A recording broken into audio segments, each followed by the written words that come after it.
One of the biggest differences between Stanley Kubrick's 1975 film adaptation of Barry Lyndon and the original 1844 novel by William Makepeace Thackeray is that the novel was narrated by Barry himself, whereas the movie is told from the point of view of a third-person narrator.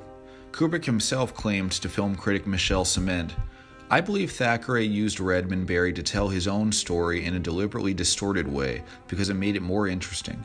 Instead of the omniscient author, Thackeray used the imperfect observer, or perhaps it would be more accurate to say the dishonest observer, thus allowing the reader to judge for himself, with little difficulty, the probable truth in Redmond Barry's view of his life. This technique worked extremely well in the novel, but of course, in a film you have objective reality in front of you all the time, so the effect of Thackeray's first-person storyteller could not be repeated on the screen. It might have worked as comedy by the juxtaposition of Barry's version of the truth with the reality on the screen, but I don't think that Barry Lyndon should have been done as a comedy."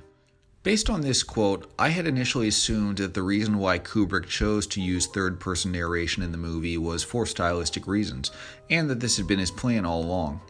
However, I then read Kubrick's screenplay for the film, and I was surprised that the screenplay is actually narrated in first person, just as Thackeray's novel was.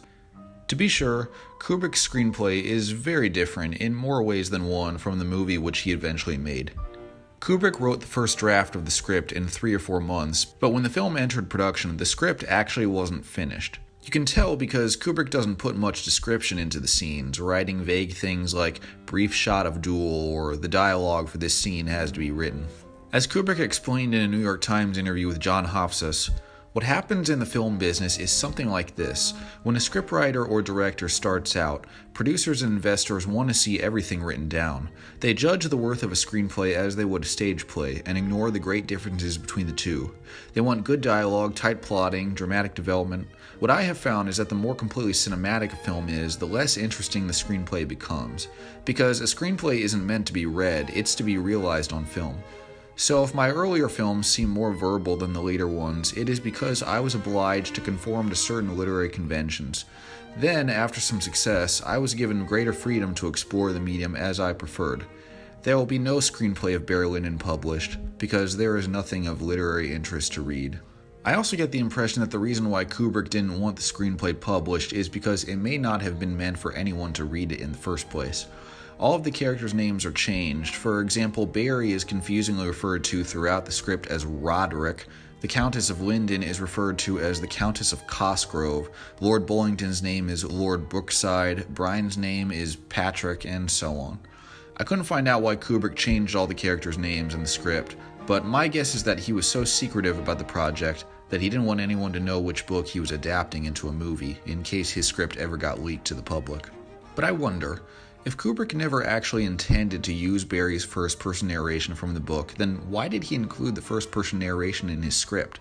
Was it merely meant as a placeholder for third-person narration which Kubrick planned on writing later?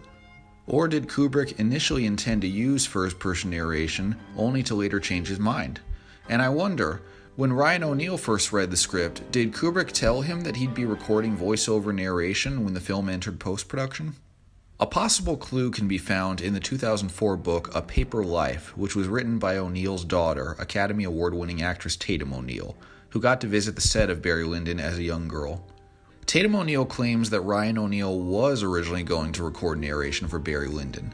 She also claims that Ryan flirted with Kubrick's teenage daughter, Vivian Kubrick, then writes, and I quote, "When Vivian told Stanley about my father's flirtation, he was outraged.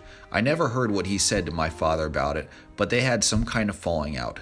Stanley later dropped my father as the narrator of Barry Lyndon." After I read this, I wanted to know more about the validity of Tatum O'Neal's claims, so I reached out to Ryan O'Neal's manager, requesting an interview for this video.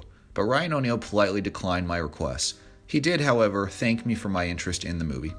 It should be noted that Ryan O'Neal rarely ever discusses Barry Lyndon in public.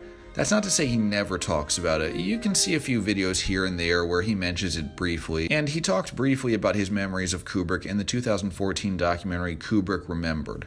However, O'Neal was not interviewed for Jan Harlan's 2001 documentary Stanley Kubrick, A Life in Pictures, nor was O'Neal interviewed for the 2017 Criterion Blu-ray release of Barry Lyndon. I found out that in both cases it was because O'Neill did not respond to the producer's request for interviews. In his 2012 memoir Both of Us, which is mostly about his relationship with the late actress Farrah Fawcett, O'Neill only makes brief mention of Stanley Kubrick and seems to express mixed feelings about him. In the book, O'Neill writes, Stanley's directorial method was to film a scene 50 takes or more. He never explained why, after say 41 takes, the next do-over was needed. I once said to him after repeating a scene so many times I had forgotten my name as well as my lines, Stanley, you act my part in the scene. I'll watch and then imitate you. He thought I was trying to be funny and perceived it as insolence. My best guess is that he wanted to fatigue the actors and see what became of their performance when they were exhausted. In spite of being one of those worn-down actors, Stanley and I shared a mutual respect. This makes me wonder if Tatum O'Neill is correct in claiming that Kubrick and Ryan O'Neill had some sort of falling out, and if the reason why Ryan O'Neill doesn't typically like to talk about Barry Lyndon is because it might not have been the most pleasant experience for him. In spite of this, however, I think O'Neill is wonderful in the film, giving what is almost certainly the finest performance of his career. Even if O'Neill didn't get to do the film's narration, the third-person narration by Michael Hordern actually complements O'Neill's performance, because instead of viewing the events through Barry's own narcissistic point of view, we view his events from the point of view of an objective narrator who's fully capable of recognizing Barry's personal triumphs as well as his failings. It also makes it easier for us to understand those rare, shocking moments in the film when Barry's unemotional facade breaks through and we see the tender human being concealed within. Kubrick also changed the ending of the movie. Initially, Kubrick's screenplay ended the same way as Thackeray's novel does, with Barry dying in prison after having been disgraced by the Lyndon family. It's a really depressing ending, although a third-person narrator who shows up at the very end of the book does mention how Barry was perhaps as happy in prison as at any period of his existence. Kubrick claimed he ultimately didn't film this ending for the movie because, and I quote, it would have taken too much time on the screen. In the film, Bullingdon gets his revenge and Barry is totally defeated, destined, one can assume, for a fate not unlike that which awaited him in the novel, unquote. But I suspect Kubrick also may have ended the movie ambiguously because, for all of Roddenberry's faults, Kubrick clearly likes this guy, and perhaps he just didn't want the movie to end with him rotting in hell in prison. To be sure, the narrator does state in the film that Barry spent the remainder of his life without obtaining his earlier success. He appears to have resumed his former profession of a gambler, without his former success. But ultimately, I believe Kubrick sympathized with Barry so much that he didn't want to end the movie damning him too much, and that he preferred that the audience decide for themselves what might have eventually happened to this guy. For, as Kubrick himself stated, I don't see how you can have no sympathy for him. The weakness of his character, the trap that he places himself in as a result of his ambitions, and the limitation of his personality that arises from, the cynicism which develops from, his early relationships with people. He then becomes a very, limited person. He certainly is not a conventional hero or even a conventional villain. I mean, most people are like that. And of course, the movie concludes on a cathartic note with a postscript taken from the earlier chapters of Thackeray's novel, which states that in death, all the characters are finally created equal. This last sentence, they are all equal now. Christian or nihilistic? No, it seemed a very, they were all dead. You believer? No, it just seemed to me, and I guess to Thackeray, a very good postscript to the story.